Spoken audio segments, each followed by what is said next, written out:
won 21 straight first-round games until yesterday. They were blown out at home by the Pacers in Game 1. LeBron had a triple-double with 24 points, 10 rebounds, and 12 assists, but the Cavs trailed by 19 after the first quarter and by as many as 23 in the game. They also missed 26 three-pointers. Victor Oladipo was the star for the Pacers with 32 points. Let's take a listen to Oladipo and LeBron after the game. I'm down 0-1 in the first round. I was down 3-1 in the finals. So I'm the last guy to ask about how you're going to feel the next couple of days. They came in and they dictated the tempo. They were more aggressive.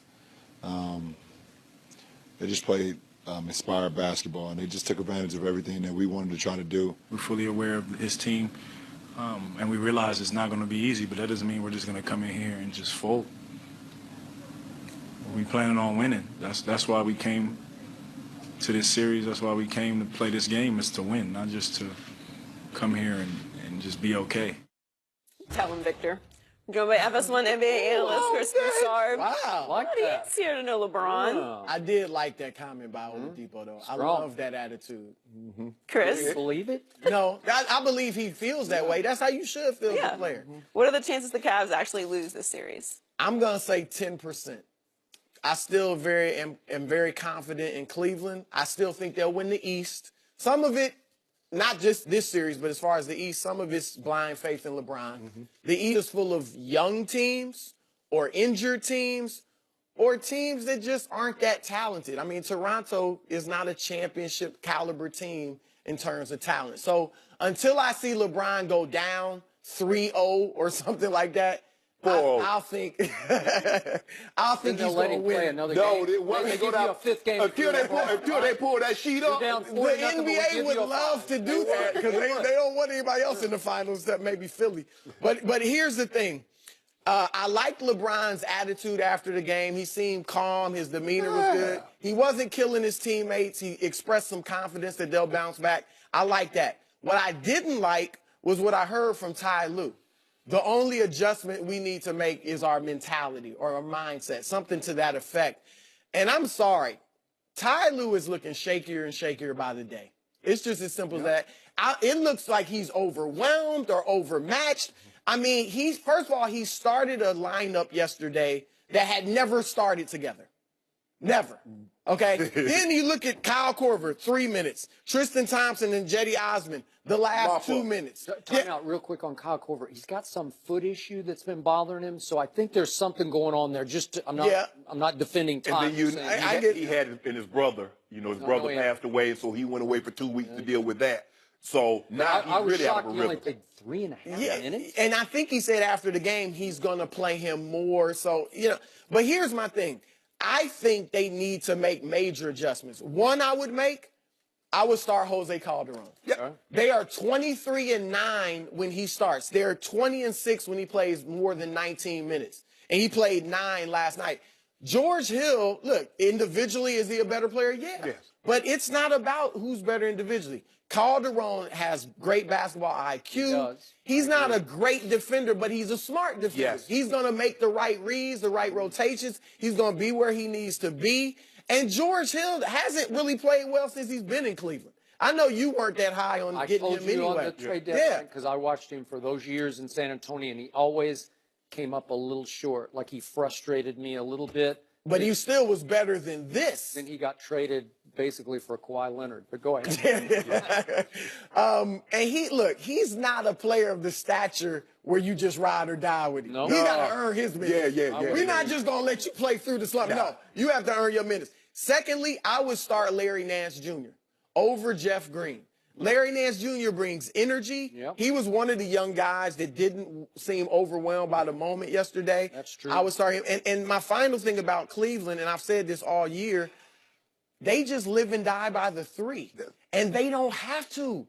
They should not be a team that if we hit threes, we're going to win. If we don't, we're going to lose. Because you got a LeBron. You've got a Love who can post. You got a JR and Hood who can penetrate off the dribble. So they don't I get it. You shoot some. I'm not saying don't shoot threes. But if you're off, go to the hole. Put Love inside. They built their team like that. I agree with you. My starting lineup would be LeBron, Kevin Love, Nance, JR, and Calderon. You would start J. Okay. And then I would let George Hill run the second unit with Rodney Hood and Kyle Korver. And then, LeBron's going to come back after 3 or 4 minutes. That's what I would do. But this is the way they built their team. They built their team to shoot the 3 ball. They're third in makes. They're sixth in three-point field goal percentage. Those shots they were missing, those guys normally knock those shots down. Rodney Hood is not going to miss 3 or 4 wide open threes. He's not. So I like that. I like JR. I like the way JR is playing right now. Now, you never know. Exactly. He was good yesterday. Wednesday, he might come in, game. No idea. Got on some of that warm hen. It's cold in Cleveland right now. And so we never know what we're going to get with JR. He might throw some soup in Damon Jones' face. Yeah, we did. Well, put him in the game. You never know. But in the situation, I'm going to give Indy some credit. They played well, but you can't have your 4 starters outscore LeBron by 1 point and expect to win a game. But Brian got something for y'all on Wednesday. I bet when we come in here on Thursday morning, I'm going to be propped out. Okay. They're going to think I'm on a Hollywood movie set with all these props I got, Joy. Oh, so you're finally admitting their props. That's exciting. No, I'm saying all these props. I'm going to have everything. Have a cutout of LeBron. Yeah, I got a cutout at my house. I'm bringing on Thursday. Just so you know, Skip.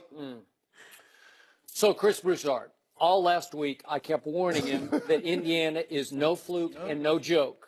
They are 6 games better than they were last year when Paul George was the center of their universe. And I don't think LeBron was ever threatened by Paul George the way he's now threatened by Victor Oladipo, because this team led by Oladipo with Lance as his sort of wingman and quote-unquote LeBron's, he's not LeBron's stopper, he's just a LeBron tormentor. He annoys him. Yeah, he does. He just annoys like him. a little gnat. And he's going to hard foul him a couple times, and maybe he'll get a tech, maybe he'll get a flagrant. I don't know, but he just gets a little bit under LeBron's skin where LeBron has to be aware of him. And he drains a little bit of LeBron's energy because LeBron has to focus on this guy because you don't know what that guy's going to do, right? Yeah. So I told him I forget what day it was, maybe Friday, I said, if Indiana wins game 1, I will then bet you that Indiana will win the series. And so after they won handily game 1, this is by 18. This wasn't like some, underdog fluke deal where they just made a bunch of crazy threes and you said, oh, that ain't going to last. And then I watched Oladipo after the game, and his conviction, his body language was like, we're just better than they are. I think they really believe their team is better. Not that they have LeBron, because they don't, but they believe their whole is better than all the new pieces that LeBron has. So I slept on it last night. I woke up this morning and I thought, I don't really want to bet against LeBron in the first round, because the truth is, I don't want him to go away because he is simply the most fascinating player in the history of sports. And that's beyond Muhammad Ali. I'm not saying he's the greatest. I'm just saying fascinating. Talkable, discussable, debatable. Every night it's new drama with the drama king. And so the playoffs, I don't want him to go away. The East. Come on. But I want him to get, I'm standing by my pick. I picked the Sixers and I'm sticking to it because the Sixers are blowing people away. In either the first half or the second half, they are trouncing the opposition. Yeah. We haven't seen anything like this in quite a while. Bellinelli looking like Steph Curry. Yo, they It was Ilyasova. But you see, Skip, Simmons almost throws the ball away.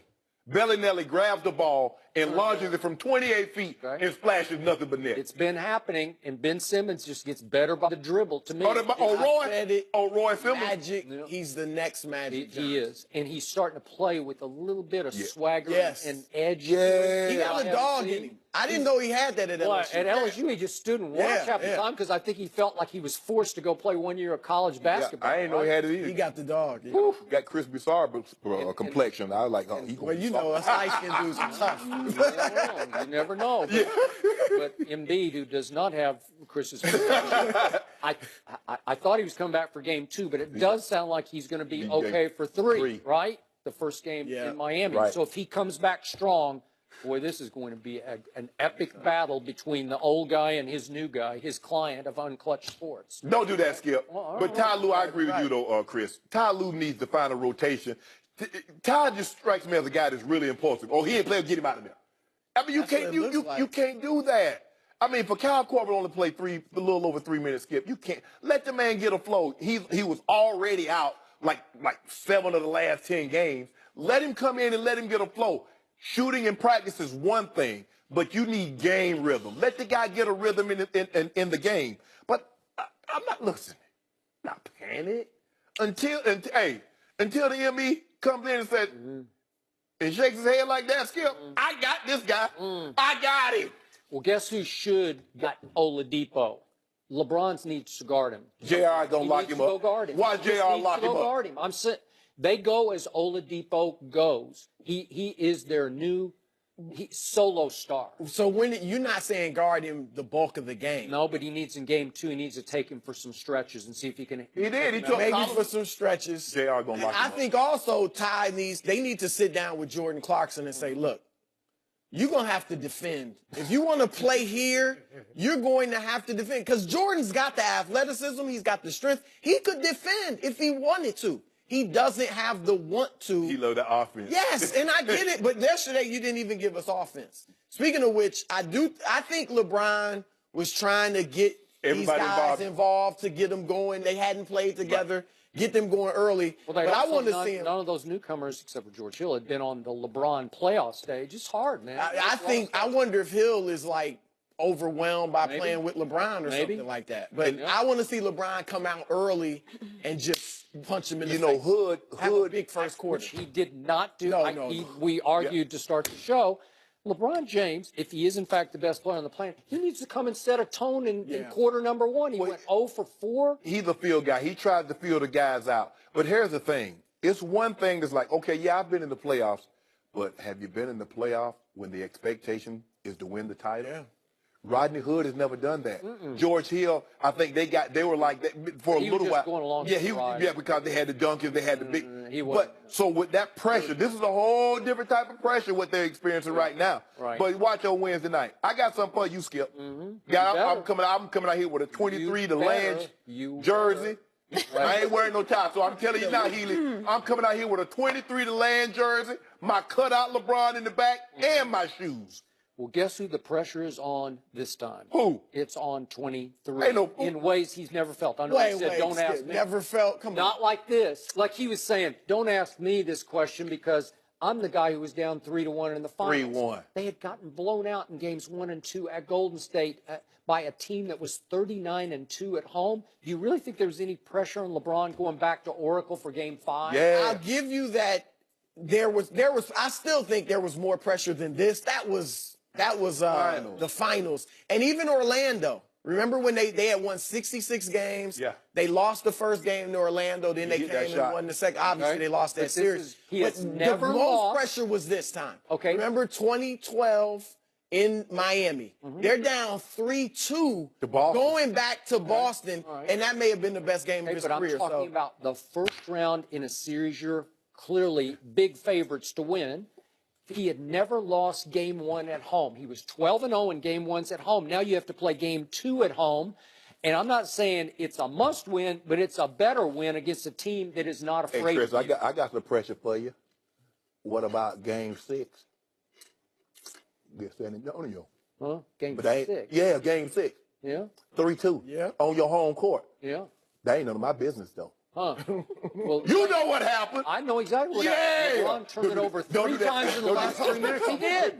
And he brought him back. You know that. He brought him back. You guys should go watch the tape. I watched it every night. You have not watched it. I watch it every night. He turned it over 3 uncharacteristic, unforced error times in a row in the last 3 minutes. Then he misses the 3 to tie. Long rebound, Bosh, kick away. Arthur got to take back that block. He made some mistakes. He did. But he also made some huge buckets, too. Skip. And he blocked Tim Duncan. You remember Tim Duncan thought he had a dunk? Bron said, get your stuff out of here. If Ginobili makes 1 free throw or Kawhi Leonard makes 1 free throw, we're not having this conversation. Just one. No. That's the history of the game. They're up 5 There's all with types of ifs, 22 ands, and buts. left. Come on. Really? In the history of sports. Was that not the greatest clutch shot you've ever seen in the history of Ray Allen? Yeah. Oh, it was a great clutch shot. It was. Yeah. But then what happened in overtime?